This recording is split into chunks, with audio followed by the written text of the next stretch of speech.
நீங்க நல்லவரா இருக்கலாம், ஒரு பெண்ணா கூட இருக்கலாம், ஹம்பிளாவும் கைண்டானவங்களாவும் கூட இருக்கலாம். ஆனா கோழையாவோ வீக்கான ஒரு மனிதராவோ இருக்கக்கூடாது. நீங்க ஒரு வீக்கான உயிரினம்னு தெரிஞ்சிச்சுன்னா டாமினண்டான விலங்குகள் உங்களை ஒரு பூச்சியை பார்த்த மாதிரி பார்க்கும், ஒரு பிரேயை பார்த்த மாதிரி பார்க்கும். உண்மையிலேயே பெரிய வலிமை இல்லாதவன் கூட உங்களை திட்டுவான், மிரட்டுவான், அடிப்பான், அடிமை போல நடத்துவான். இந்த மாதிரி சூழ்நிலை ஒரு பெண்ணுக்கு மட்டும் இல்லைங்க, ஒரு ஆணுக்கும் நடக்கும். மிருக குணம் படைச்ச யாருக்கும் எவனுக்கும் பயப்படாதீங்க.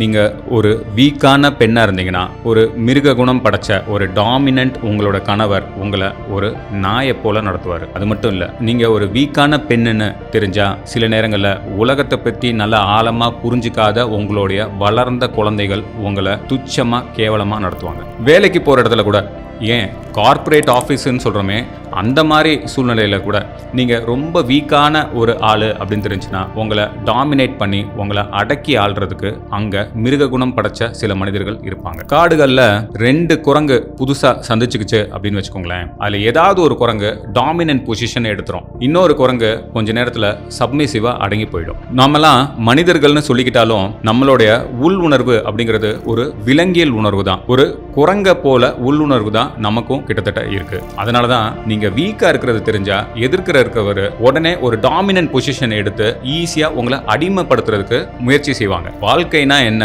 அப்படிங்கறத நல்லா புரிஞ்சுக்கிட்ட முதிர்ச்சி அடைந்த மனிதர்கள் மட்டும்தான் எல்லாரையும் சரிசமமா நடத்துவாங்க. டாமினன்டாவும் இருக்க நினைக்கவே மாட்டாங்க, அதே சமயம் வீக்காவும் எப்பவும் இன்னொருத்தருக்கு இடம் கொடுத்து நடக்கவும் மாட்டாங்க. இந்த மாதிரி மனிதநேயம் மிக்க மனிதர்கள் நம்ம சமுதாயத்துல ரொம்ப கம்மியானவங்க தான் இருக்காங்க. ஜாக்கிரதை. இந்த மாதிரி நீங்களும் உங்க வாழ்க்கையில எக்ஸ்பீரியன்ஸ் பண்ணிருப்பீங்கன்னு நினைக்கிறேன். அப்படி பண்ணியிருந்தா அவங்க எக்ஸ்பீரியன்ஸை கமெண்ட்ல சொல்லுங்க. நன்றி.